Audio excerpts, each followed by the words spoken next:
Yes, I've been practicing on my dog. Hey, y'all come on in the house. I let my dogs out. I got to blow my whistle to get them to come back in. And your lip gloss popping. Hey, Shabada. And I am First Lady Miss Divine. Shabada. Go ahead. Who are you, girl? I am yours truly, Chaunel Christine. Yes. And I am Tyrone D. Brown Sr., a.k.a. the Bishop. And tell us more about who you are, your broadcast, what it's about, when it airs, and how people can get in touch with you. Okay, my broadcast is Real Restoration Radio.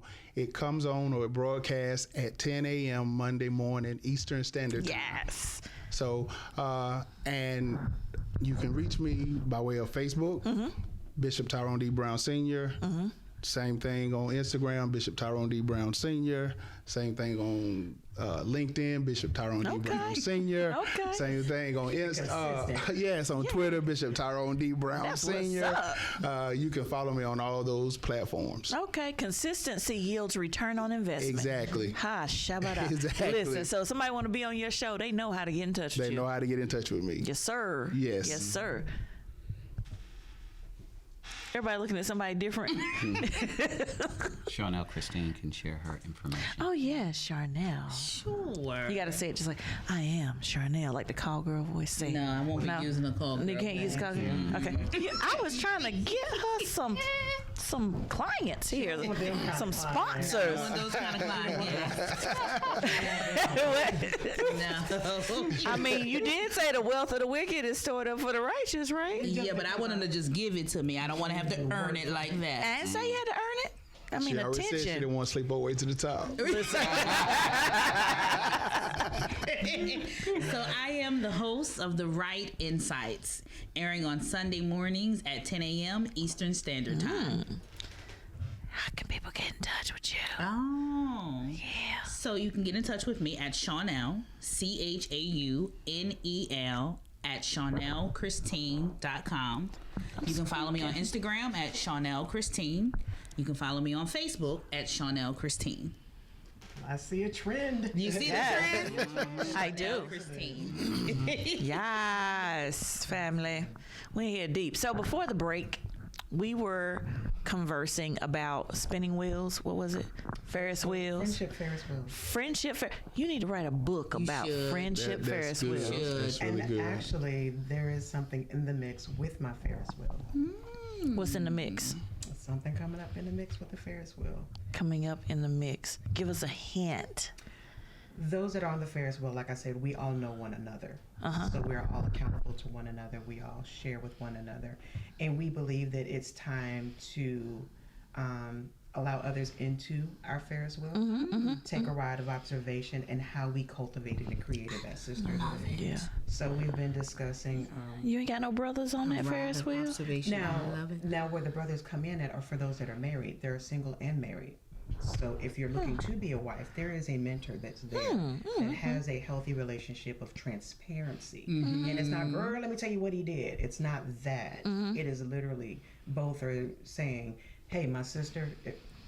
Hey, my sister. He would be saying, hey, my sister. It may be going this way because from his perspective, this is what he's saying. Like, we are all invested in the betterment of one another. And we actually just had our first virtual conference call coming up. Nice. Okay. Where we're collaborating on how to pull what we have learned. Yeah. We always build each other up. Like I can always look at a message from one or all where it's just like, you know what, I woke up this morning with you in my mind and I just believe. That's what's up. You know, there's no hidden agenda behind it. Right.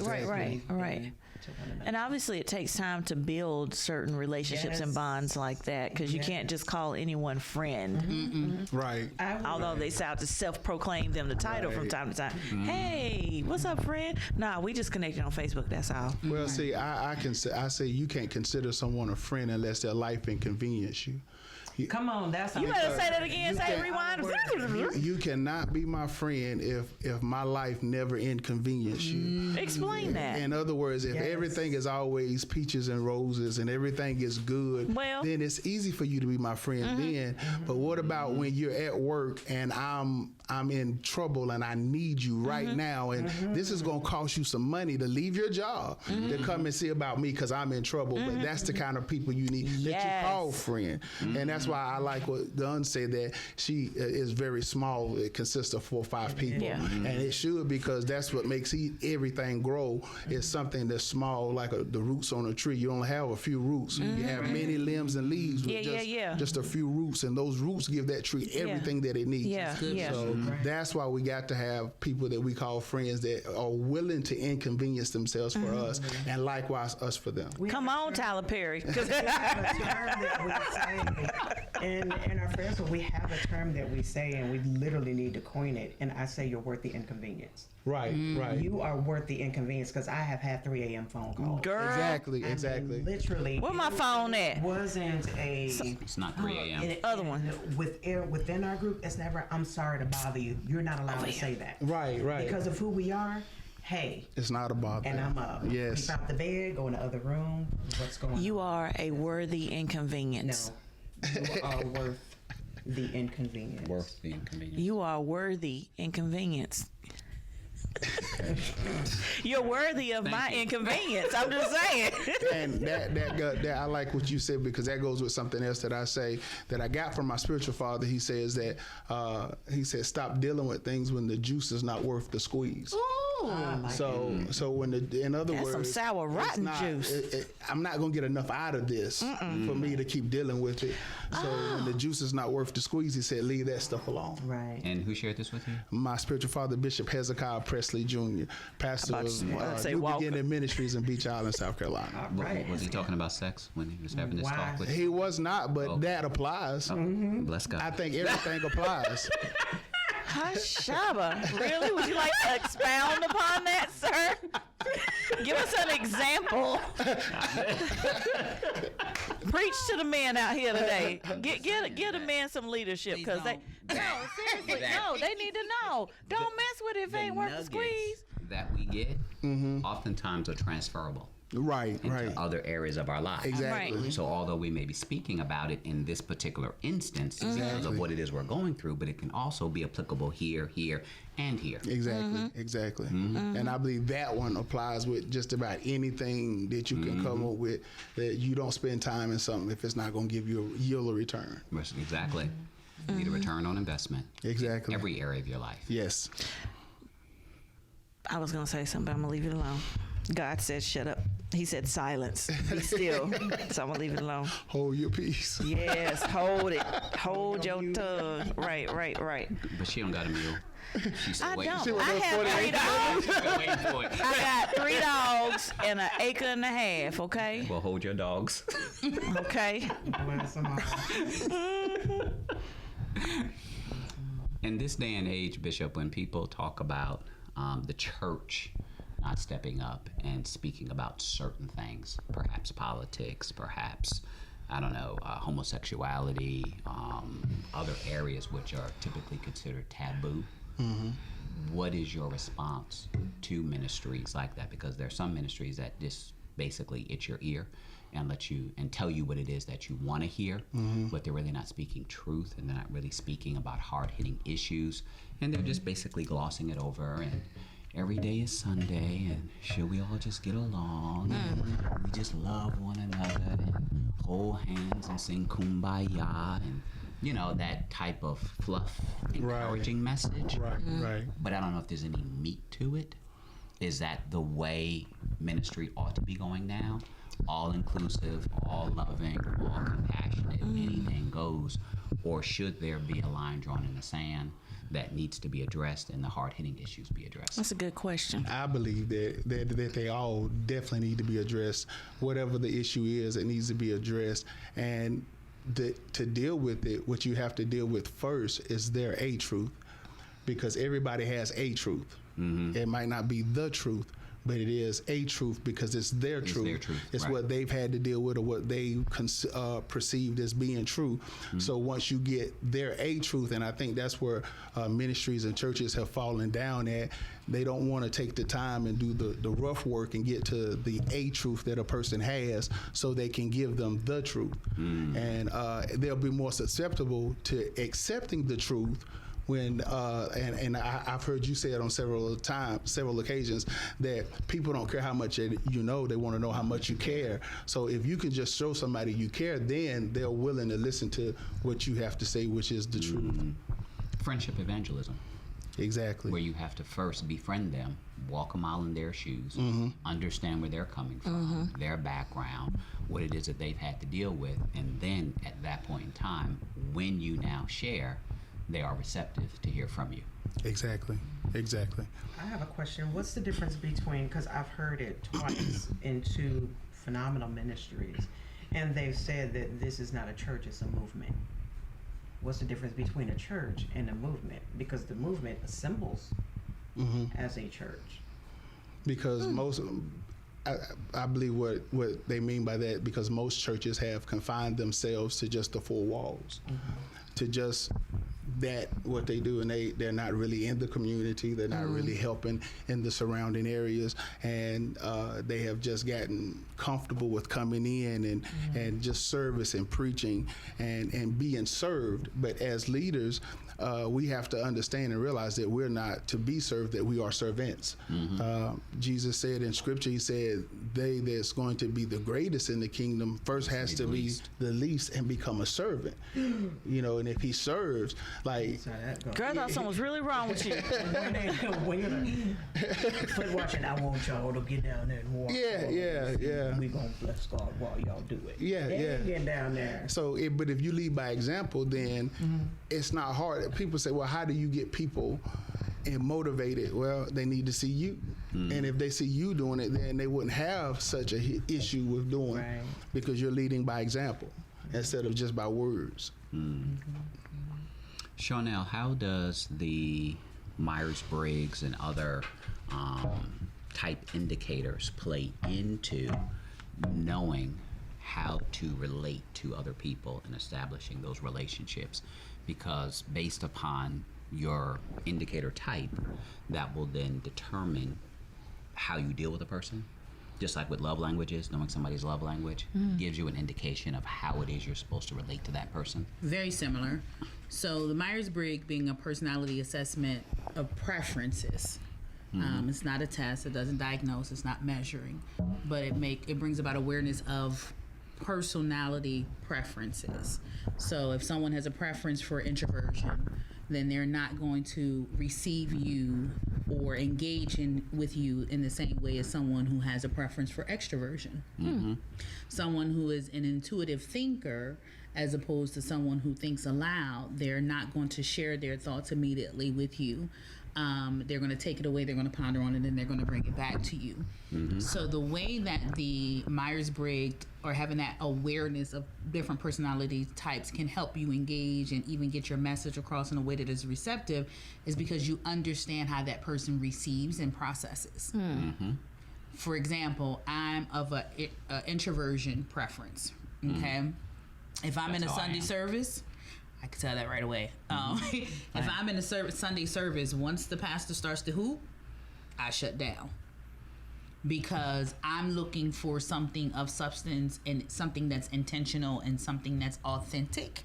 And once you get to the hooping and the holler, it's no longer authentic to me, and I can no longer hear what you're trying to say. Whereas though someone who is of the extroverted preference, they may gain more out of that message through that 7-minute hoop than what they got through the 12-minute word of the scripture and the meat of the word. And so I think it becomes even more critical when you're dealing with people on a one-on-one basis, because that means you have to tailor your approach, you have to tailor your delivery to the preferences of that person. But you have to also be aware of what your preferences are, because while you're trying to get something across to the other person, that person is receiving you, and how you show up determines how they receive you. Wow. Who should do the tailoring? The person who has the awareness.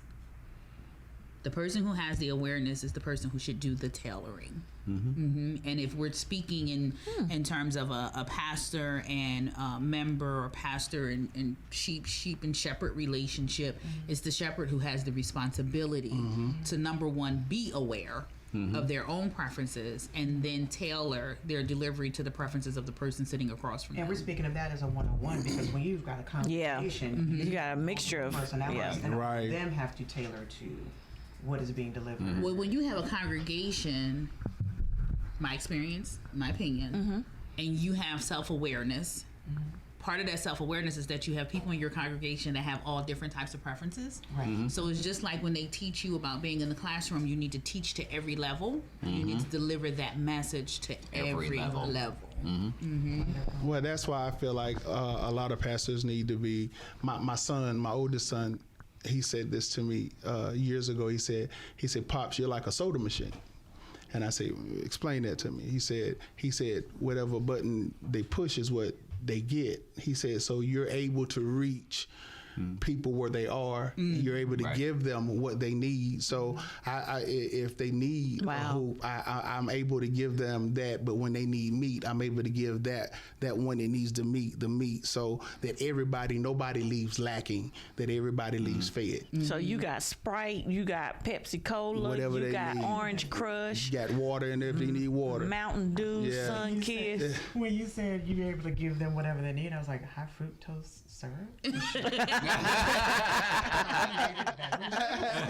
the healthy and fit person, right? Right. You see, I pulled water out of that. Yeah. Because I got to give everybody. I got to give everybody. Yeah. Everybody. Yeah. All right. So I was aware. Yeah. Would you say that the mindset of church being a business hinders the pastor from being able to be that accommodating? It shouldn't. He should be able to accommodate that as well. He should be able to be that flexible to whereas I know it's a business, but then I still understand it's ministry too. But then even in that situation, that's where the administrator comes in. So staffing your weaknesses. Yes. The pastor Exactly. typically should be focused on the sheep, should be focused on hospital visitations, funerals and eulogies, preaching the word, getting in the Bible, having his face before God, and not having to worry about is the Duke power bill going to get paid type thing. That's where the administrator comes in. I think you need a So foot it's like, massage. Pastor, you go ahead, you Soaking. do you. I'll handle the books. I'll make sure things are balanced. I'll review the contracts and things of that nature. So when you have that in play, then it works really well, and he's freed up to do what it is he's been called to do, because he wasn't called to manage the books. Right. He wasn't called to cut checks and reconcile and establish budgets. He's been called to preach the word, preach the gospel. How many let moving me parts clarify. is there to? I'm sorry. How many moving parts is there to a ministry, The same moving parts there is to any business. such as? HR, finances, counseling, your volunteerism, Leadership in the head, leadership. Depends upon how many different committees you have and departments. I see. and Your missions. Usher board, your missions, your children's ministry. So 26 different moving parts. Wow. I just use the alphabet from A to Z. Right. Just like in entrepreneurship, And, there's 26 moving parts. You're everything until you're able to grow it to such a point I where see. you can hire people to Right. be over certain departments in certain areas. And that's why even we call it the body of Christ, because it's a body, and the body has many parts. That's right. And every part has its own function. Yeah. That's right. The eye can't do what the hand does. So but the eye needs the hand, and the hand needs the eye. So Right. we all need each other. Because you have Okay. to coordinate to smack that hoe. Exactly. Oh my God. Exactly. Can I? Exactly. Can you please answer your You question? got to do that sometimes. She had a question. We threw her off course. Go ahead, my love. Well, I was just going to ask, have we complicated the ministry of God by doing church the way that we do it, like a business? Well, it is a It business. is a business. It is a business. Because if you're in a facility, you got to pay rent So that's exactly what or I'm getting mortgage. to. Have we complicated the ministry of God? Have we complicated what the Lord has No, because the Lord called had us to temples. do? The Lord had temples. He had temples. Right. And those temples had to be maintained. So, Everywhere now you got to hire a janitor, by a people. custodian. But even with that, they were equipped by bringing in the gold, the silver, the sacrifice. The people. Somebody had to count it. Right. And They Jesus built the addressed that. He said, You know. Jesus addressed that himself when even his own disciples was asking that, should we pay taxes? And he said, Render unto Caesar. he said, render unto Caesar. which is Caesar. So he even addressed that issue. Yes. So it literally is a business, but you have to be able to balance and separate the two. So you have to be able to separate the business from the ministry, which is why I was saying earlier where the senior pastor should focus on ministry things. And then you have your administrators handle all of the business aspects. Yeah. Then it's not convoluted. But when you first start a ministry, obviously it's the senior pastor who's doing both. He counting the offering, and he preaching the word, and he on the organ, and he's the praise team, and he's the usher, and he's cleaning up afterwards, and everything else. Right. Yes. Just like when you're starting a business. Exactly. Wow. So I don't think it's complicating it. I think it's a matter of being able to be true to the calling and having an entrepreneurial mindset. Because at the end of the day, you have to have an entrepreneurial mindset, which is someone who has a vision. Yeah. And in order to carry out that vision, it requires teamwork, but it requires multiple things. Faith, right? Yep. Real talk. Cool beans. Family, you are tuned into the Profit and Growth Hour. Do we want them to share any of their contact information? Yes. And go. Chaunel Christine, host of The Right Insights, airing on Sunday mornings at 10 a.m. Eastern Standard Time. Whoop, whoop. You can follow me on Instagram at Chaunel Christine. That's ChaunelChristine.